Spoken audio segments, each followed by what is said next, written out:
Sejumlah peristiwa kecelakaan pesawat terjadi di penghujung tahun 2024. Salah satu kecelakaan yang paling disorot adalah Jeju Air di Bandara Internasional Muan, Korea Selatan pada 29 Desember 2024. Kecelakaan ini disebut menjadi insiden penerbangan paling buruk selama 3 dekade terakhir. Pesawat dengan nomor penerbangan 2216 itu sejatinya telah mendarat meskipun tanpa roda. Di Indonesia, beberapa pendaratan juga pernah menimbulkan korban yang jumlahnya tidak sedikit. Bersama saya, Maifa Jufarani, jurnalis Kompas.com.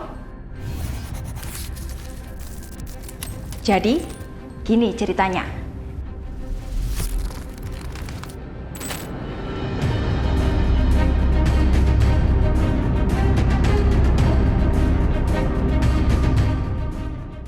Minggu 29 Desember 2024, dunia penerbangan Korea Selatan diguncang dengan insiden kecelakaan pesawat Jeju Air. Pesawat dengan nomor penerbangan 2216 itu mengalami kecelakaan saat mendarat di Bandara Internasional Muan pada 29 Desember 2024. Saat itu, pesawat Jeju Air mengalami kendala pada roda pendaratan. Pilot pun melakukan pendaratan tanpa roda. Pesawat pun menabrak tembok di ujung Bandara Muan yang memicu ledakan dan membuat pesawat terbakar. Kecelakaan ini menewaskan 179 orang dan hanya 2 kru kabin yang selamat. Berbagai spekulasi pun bermunculan terkait penyebab tragedi tersebut, mulai dari burung sampai keterampilan sang pilot. Namun seiring berjalannya waktu, sorotan beralih ke tembok beton yang ada di ujung bandara. Pakar penerbangan David Clermont menilai keberadaan tembok beton di ujung landasan Bandara Muanlah yang membuat kecelakaan ini menjadi fatal. Sebab menurutnya, sebuah landasan pacu tidak seharusnya memiliki bangunan kokoh di bagian ujung. I'm pretty shocked actually because whatever happened to the airplane, which meant that the pilot couldn't get the flaps and gear down for the landing, was not actually what caused the death of the passengers. The passengers were killed by hitting a solid structure just over the end of the runway, where a solid structure should not be. Kecelakaan pesawat Jeju Air ini membawa ingatan kepada 2 pendaratan pesawat di tanah air yang memakan korban jiwa. Di antaranya kecelakaan Lion Air JT538 di Bandara Adi Sumarmo di Solo pada 2004 dan Garuda Indonesia di Bandara Adi Sucipto Yogyakarta pada tahun 2007.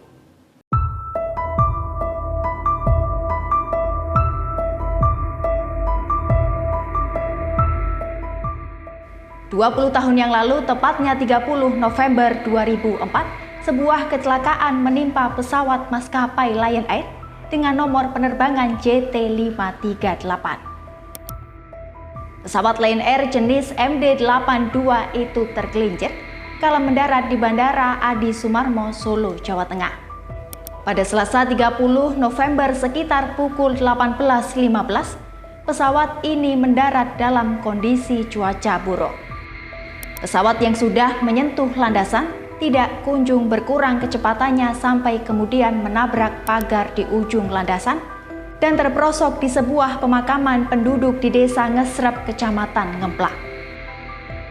Badan pesawat pun terbelah menjadi 2, sementara di bagian bawah dari tengah hingga depan hancur. Akibatnya 23 penumpang tewas dan 61 lainnya luka-luka. Sementara pada saat itu, pesawat mengangkut 156 penumpang.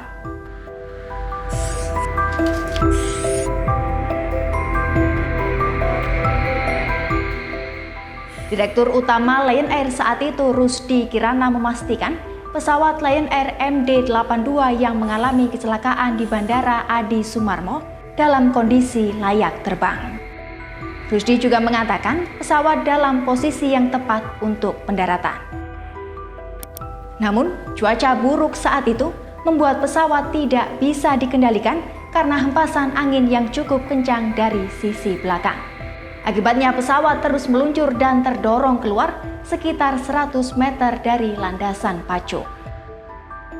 Diduga, pesawat tidak dapat menyentuh landasan dengan mulus, tetapi terpental hingga ujung landasan karena ada genangan air di landasan.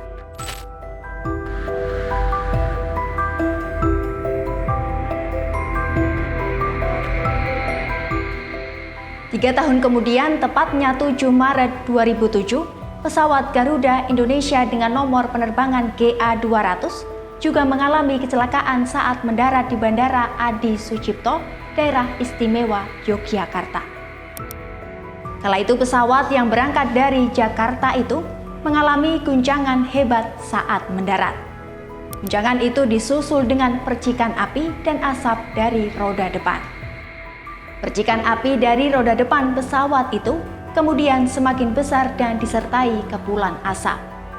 Pesawat lalu meluncur sampai keluar landasan pacu dan berhenti di daerah persawahan di dekat ujung landasan dengan kondisi terbakar.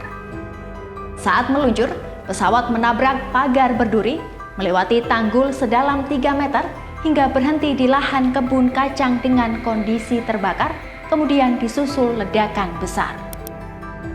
Akibat kecelakaan tersebut, 21 orang meninggal dunia.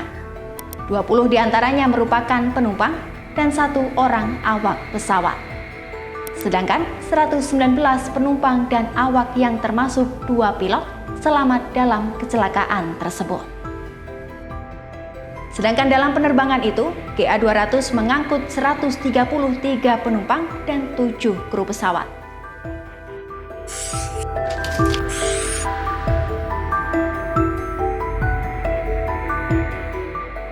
Hasil penyelidikan yang dipublikasikan oleh Komite Nasional Keselamatan Transportasi atau KNKT menyebut, Garuda Indonesia melakukan approach atau pendaratan yang terlalu tajam. Sementara itu menurut pemberitaan harian Kompas 12 April 2007, kecepatan pesawat Garuda terlalu tinggi. Dari hasil pembacaan rekaman data penerbangan, kecepatan pesawat berada di atas 130 knot dengan posisi flap hanya 5 derajat. Sejumlah kecelakaan yang terjadi saat pendaratan ini tentu menjadi pukulan. Tak hanya bagi keluarga korban, namun juga bagi maskapai penerbangan dan pemerintah. Namun di sisi lain, banyak pelajaran yang bisa diambil dari peristiwa-peristiwa ini, mulai dari pengambilan keputusan yang tepat, hingga pentingnya mengikuti prosedur pendaratan yang dianjurkan. Jadi ini akhir ceritanya, sampai jumpa di cerita selanjutnya.